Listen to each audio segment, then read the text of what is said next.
Hey brother, honestly man, I smash everybody brother. No one give me anyone. Kamaru Usman, Uzi man, I smash everyone brother.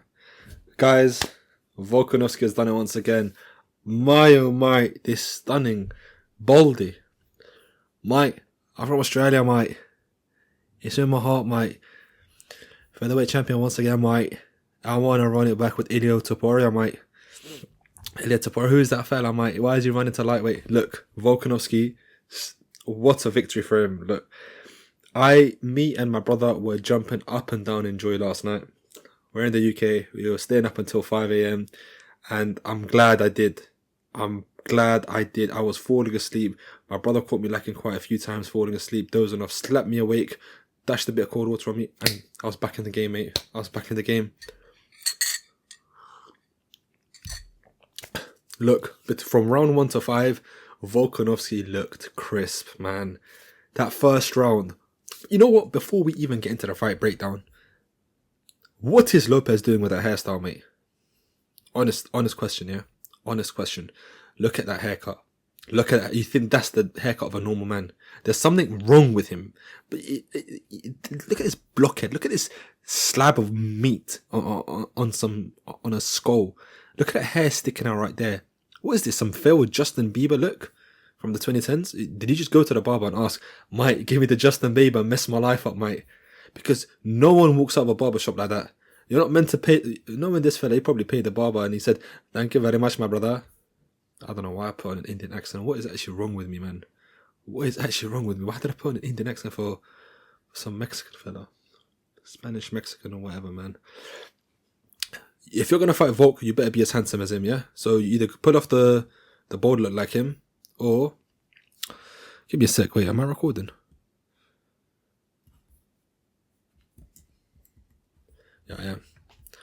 Look, if you're going to fight Volkanovski, you better have that same look as him. The little baldy look. Or you better have hair like, I don't know, Michael Bisping or something.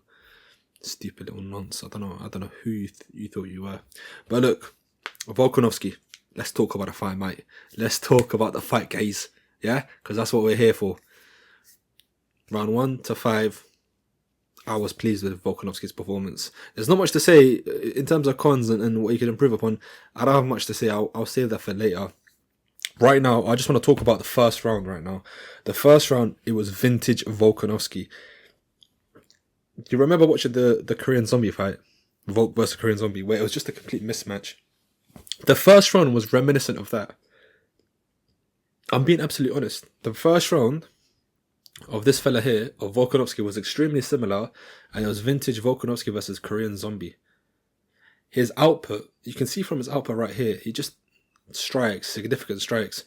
He's trying to land more, and he's landed more as well. So he's thrown 266, landed 165, thrown 259, significant strikes, landed 158.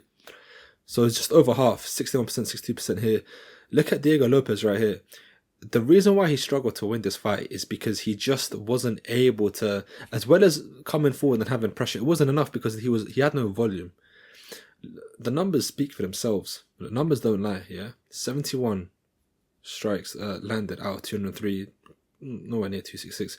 Significant strikes, 194 to 259. Granted, they're not that great in terms of, they're not that much of a difference between Volk's numbers, but it's the fact that he didn't land many. Total strikes landed, he didn't land many. And I would say that was just purely because of Volk's movement, and he knew where he needed to be in the cage. His back wasn't often next to the cage. He wanted to be more central to in the octagon, and it paid dividends. You can see from round by round, if you watch his performance, and if you did watch his performance, you know Volk put on an excellent display of mixed martial arts.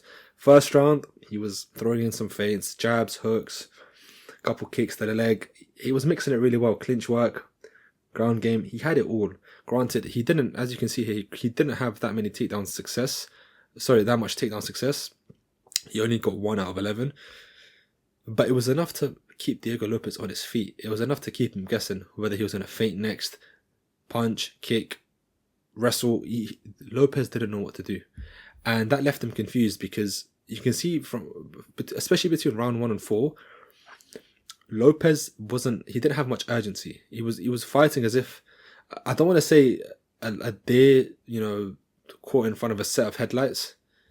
not that type of fight. You know, he fought all right, but there wasn't much urgency from his side, and I feel like his corner should have urged him on to say, Lopes, mate, you need to throw a bit more. You need to show a bit more urgency, and maybe he didn't want to be urgent. Maybe he just didn't know. He didn't have an answer for Volkanovski's style, because in the first round you could see Volkanovski's crisp boxing. He didn't look like he was a man coming from 2 back-to-back losses, did he?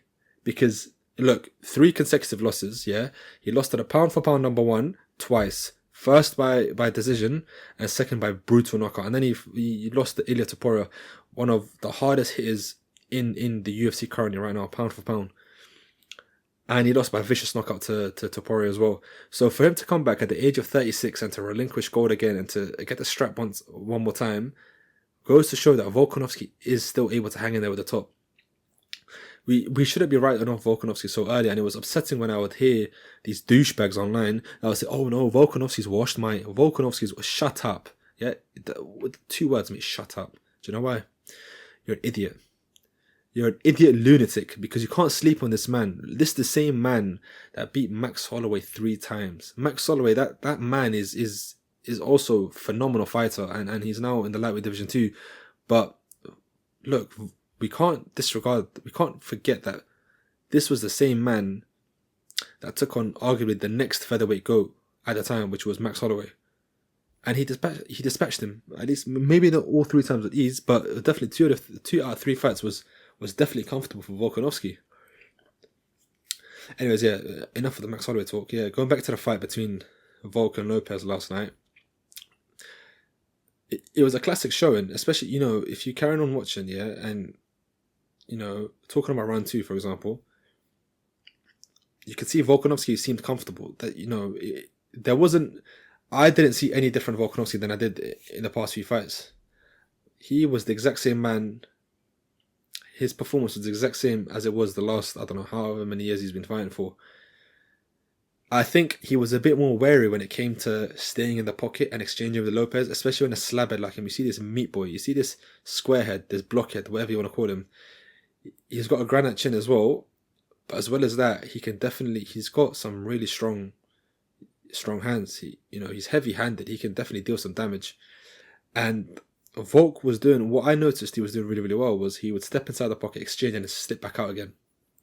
Round 2, a lot of people wanted to give it to Lopes. I don't know why.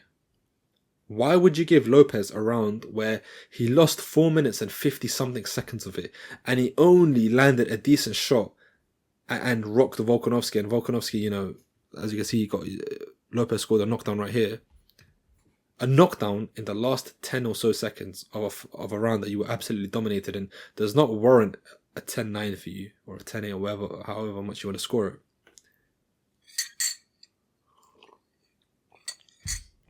Sorry, lads, I'm also drinking tea. I got to stay awake, man. I've been awake for a really long time. I went to work as well on barely any sleep, and now I'm recording this video because I love this stuff. I love UFC.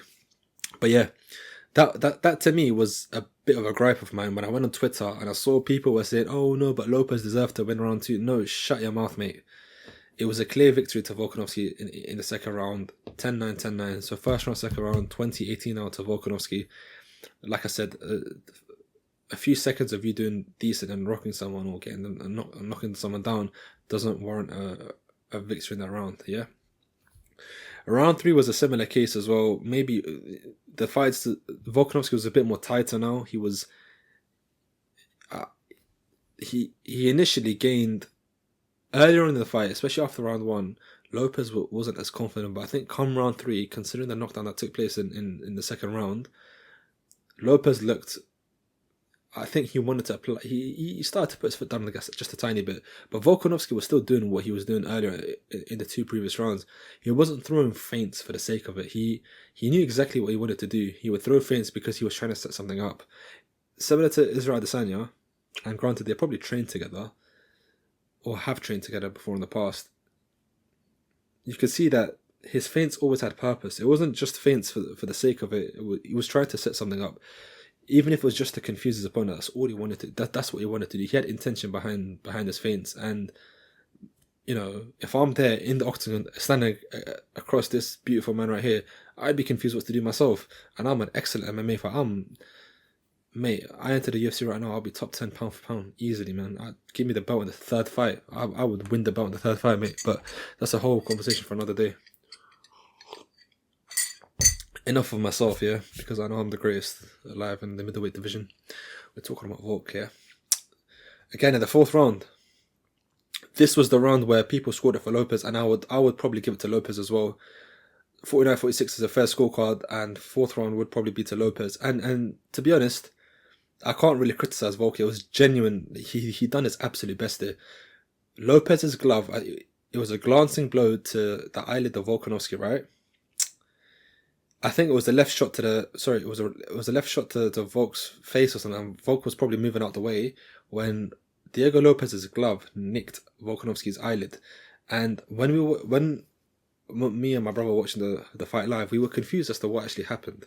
Why was Volk clutching his eye? Did he get poked in the eye? And I was a bit confused. I thought the referee would have stepped in. I thought Mark Goddard would have stepped in and said, "Mate, relax on eye pokes." You know how Mark Goddard is like. Proper man, isn't he? Proper ref. I thought he would have stepped in and you know, there would have been a little timeout, but there wasn't. So I knew, you know, something must have been up. Something happened, but I didn't see it. So Volkanovski, you could see he was clutching his eyes, blood was coming out, and I think that was impairing his vision as well. And he done really well to survive in that 30 seconds of frenzy and confusion that he was facing. He shot for a takedown. It was a sloppy takedown attempt. Lopes obviously sprawled and got back up. They both got back up, and Volkanovski was circling the cage. He was making sure he was looking around, scanning the octagon, making sure his back wasn't next to the cage as well.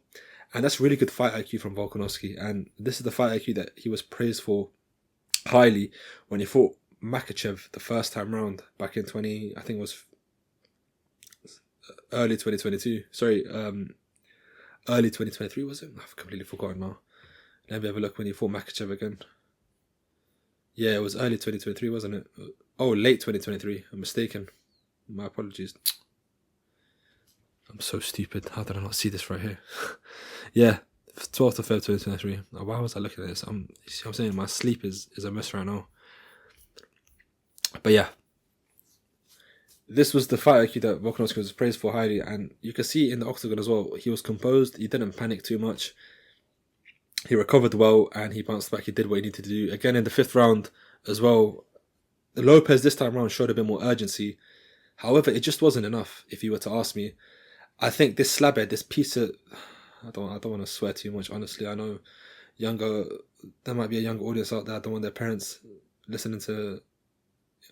parents hearing them listen to me swearing, so I'll do my best not to swear.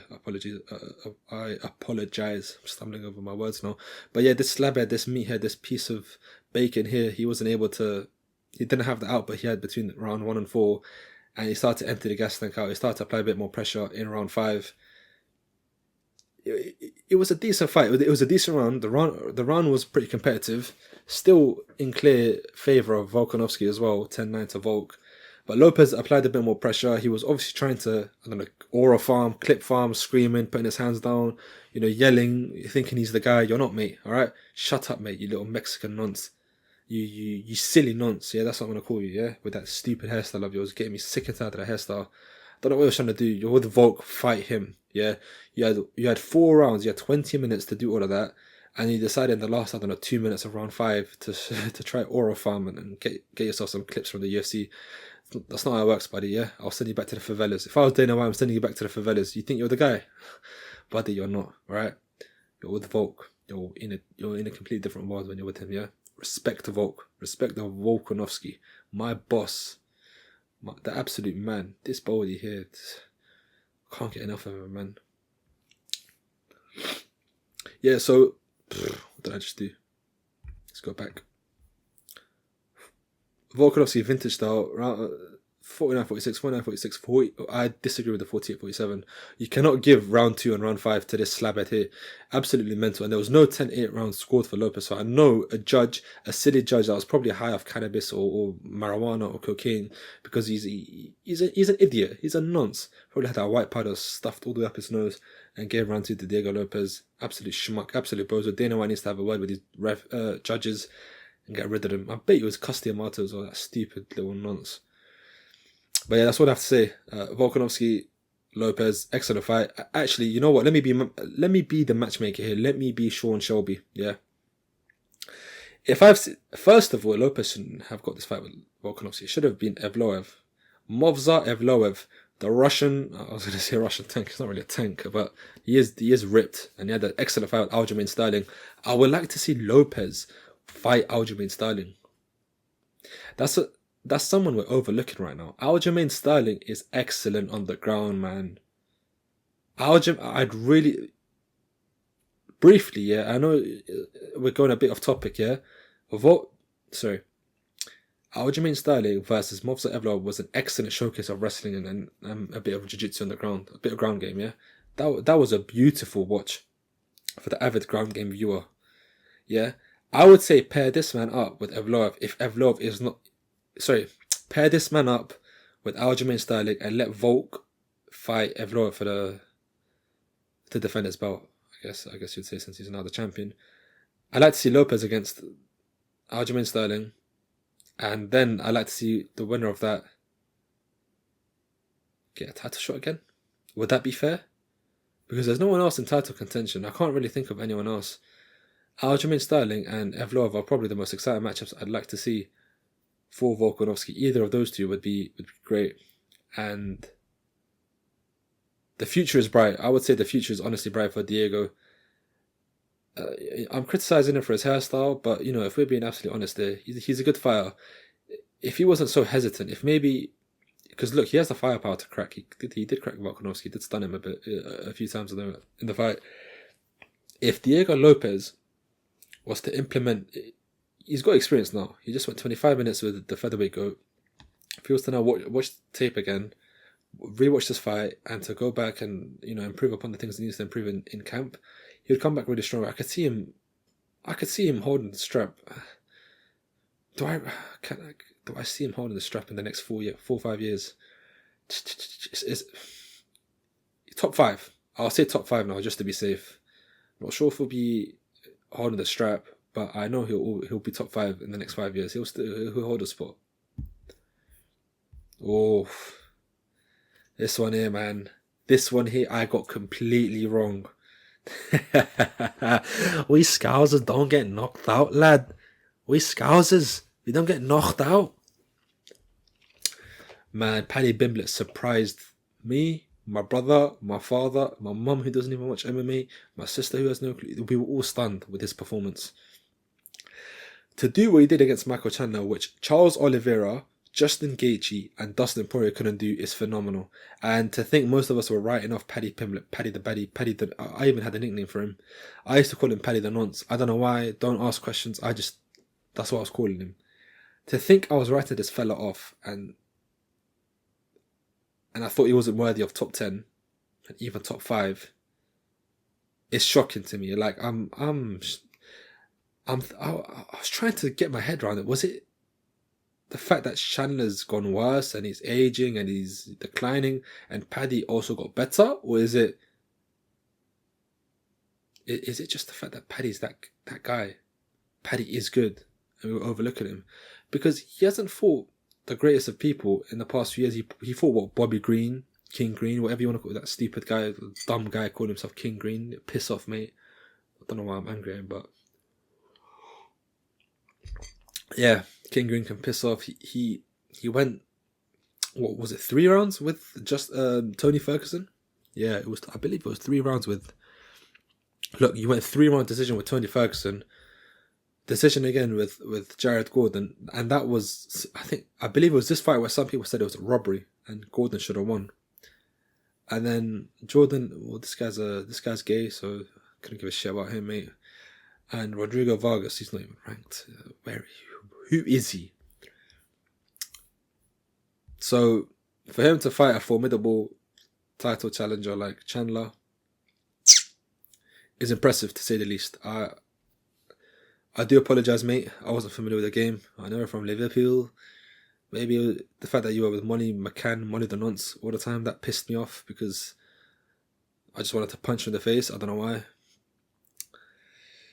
But yeah, this fight was really, really good. It made me realize how good Paddy actually is on the feet, because Chandler didn't have it after the first round. The first round was decent. The first round was pretty close.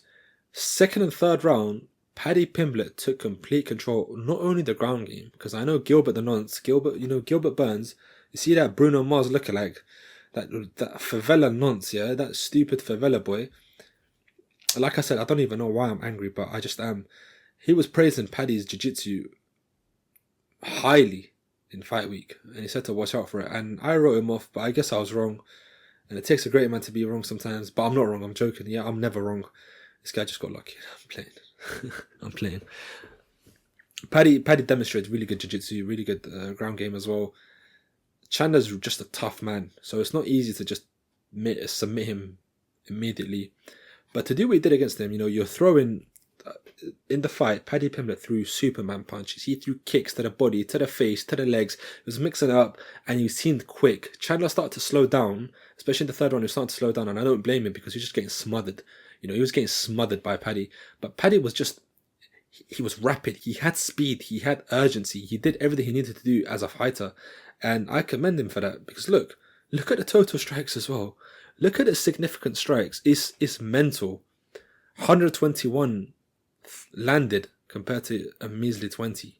197 total thrown compared to 39.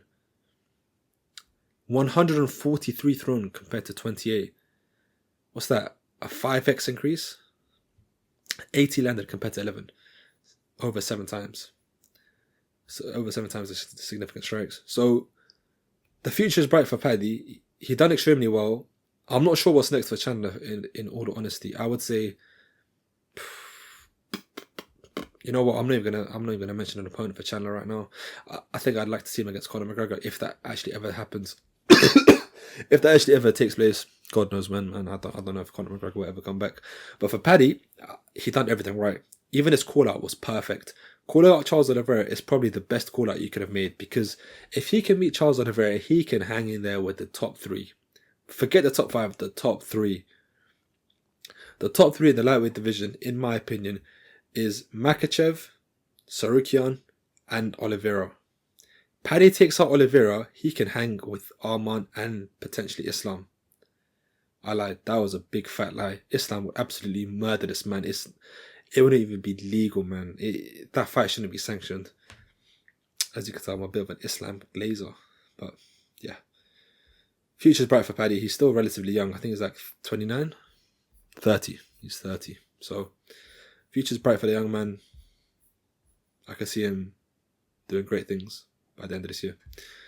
Oof. Oof, oof, oof, oof, oof. Shall I be honest? I got this one wrong too.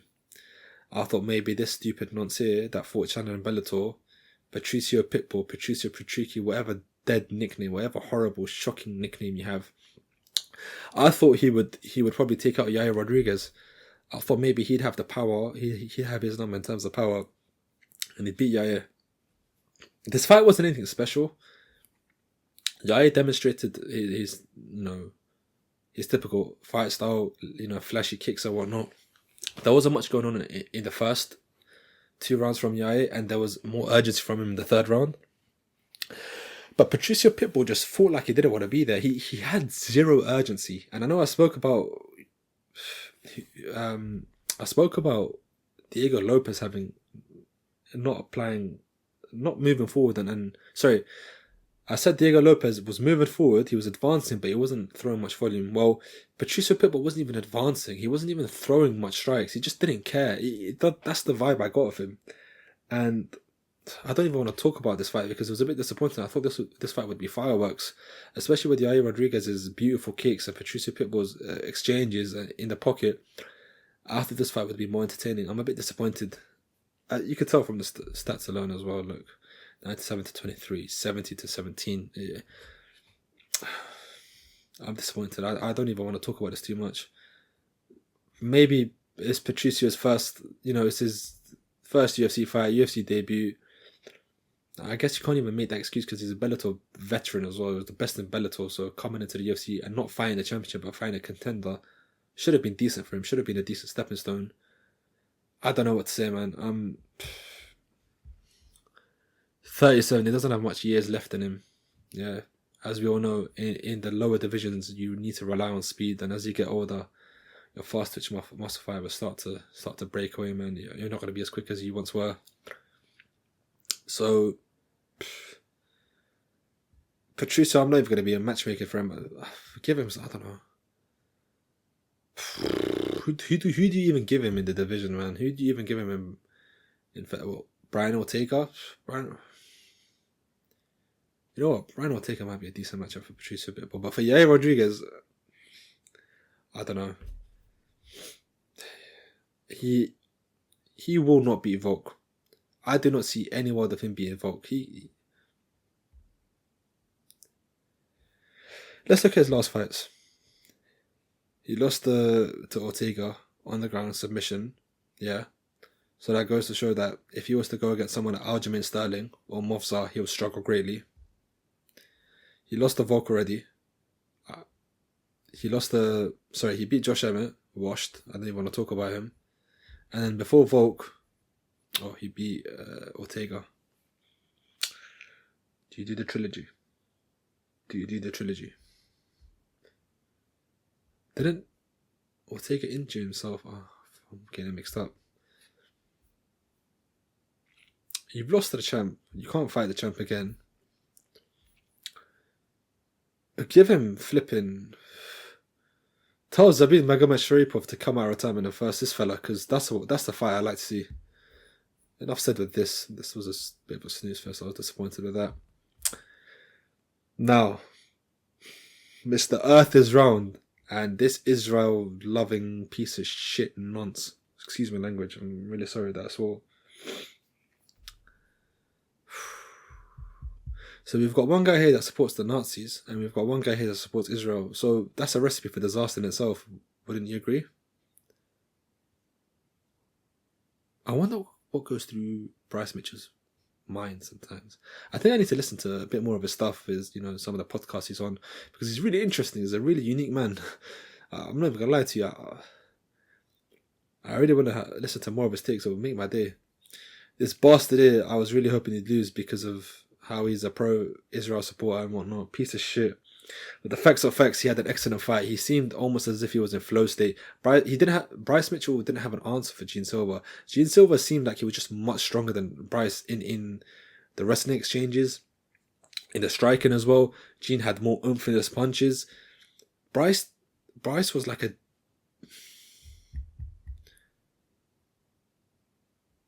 It's a mismatch and it's not at the same time. It's really hard to explain it. Let me take a sip of my tea, yeah? Tea's gone cold, mate. Tea's gone cold, for flip's sake. But yeah, it seemed like a mismatch, but it wasn't. Gene Silva was turning around, mocking Bryce Mitchell, having a laugh. He was having the time of his life. And Bryce there is struggling. Bryce there, you see when Gene Silva got the DAS choke, whatever, yeah? And he lets go, and when Bryce Mitchell taps, did you see Bryce Mitchell's eyes? He looked shocked. He looked bewildered. He didn't know what to do. He didn't know what to say. He was in complete shock and bewilderment.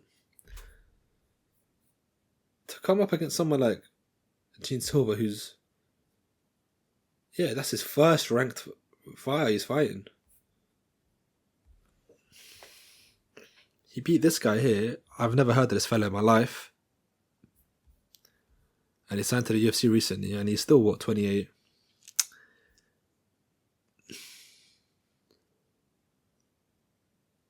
I'm trying to think of who to give him next. Gene Silva. I would not mind seeing him fight Who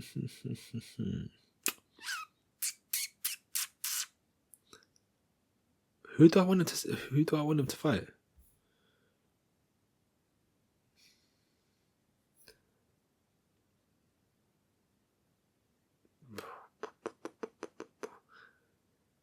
I don't even know who I want him to fight. I'm genuinely struggling to think of a name because Gene Silva. I mean, I want Diego Lopes to fight another grappler. I want Diego Lopes to fight Aljamain Sterling. But I'm trying to think. I don't know who I want him to fight. Bun it. Forget it. I don't even know. I'm not even going to say who I want him to fight. Or Bryce Mitchell. Yep. I'm going to stay silent on that. Man, oh man. I have to take a sip of tea for this one. That was cold, man. I need a new cup of tea after this. Dominic Reyes. Oh, the Crash Bandicoot character. The man that arguably beat John Jones. Ooh! Guys, this fight here was the first fight that really made me excited last night for UFC 314 when I watched this fight live. I think I jumped on top of my brother. I do weigh quite a bit as well. I do apologize to my brother in advance. I jumped on top of my brother in excitement because that performance there was Jose Aldo versus Conor McGregor-esque. Yeah? Krylov rushed forward like a madman, the same way Aldo done in 2015, and Reyes hit him, struck him with a left hook? Check hook to the face, to the jaw, and he just went right down. He went down immediately. No ground and pound needed. Ref jumped right in at that. Wow. Lights out. Fight is over. Dominic Reyes is celebrating. That's a sight I wanted to see, and I think a lot of people are pleased to see that Dominic Reyes finally won. You know, going from arguably beating John Jones to then getting viciously knocked out by Yuri Prochazka with a spinning elbow, and then now being on a little streak of your own. It makes us happy. It really does make us happy. And, you know, I'm celebrating as if he's some sort of veteran in the sport and he's now having a little resurgence or whatever, or he's going to go out on a shield. But that's not the case. It's just, he's a decent man. He's a decent man. You can't hate on him. He does what he needs to do and he steps back out. Should we put him up against with Alex Pereira? Guys, I'm joking. I'm taking a piss, mate. I do not want to see this fella sent to the shadow room. I've seen that one too many times.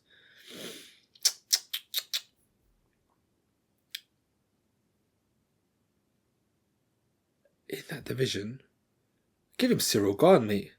Give Dominic Reyes Cyril Gane. Oh, I'm absolutely... mate, what am I talking about? This is light heavyweight. Oh, man, I've lost my marbles, mate. Oh, man, I'm on an hour and a half sleep. Yeah, give him... Put him up against Magomed Ankalaev, mate. I've had enough. I want to see this fight with gold, mate. Magomed Ankalaev. Oh, I'm some dumb guy, fam. What's wrong with me? I think the perfect fight for Reyes would be someone like Israel Adesanya moving up to light heavyweight. They both have similar builds. That's a silly match. I don't know why I said Israel Adesanya, but I think that would be a perfect matchup for him because they're both similar in size and they're not too different in a way. I think. I don't think Reyes is a weight bully. Israel Adesanya isn't really a weight bully as well. That's a decent matchup. I think they'd have a good crack at it, especially when Israel's coming off a loss to Nasruddin Imavov. But the future's bright for Reyes. No, I'm lying. I'm not sure if the future's bright for him. He beat Krylov. I know Krylov has great stamina. He moves like a man in a lighter weight class. He has the cardio of someone that's in like middleweight or welterweight.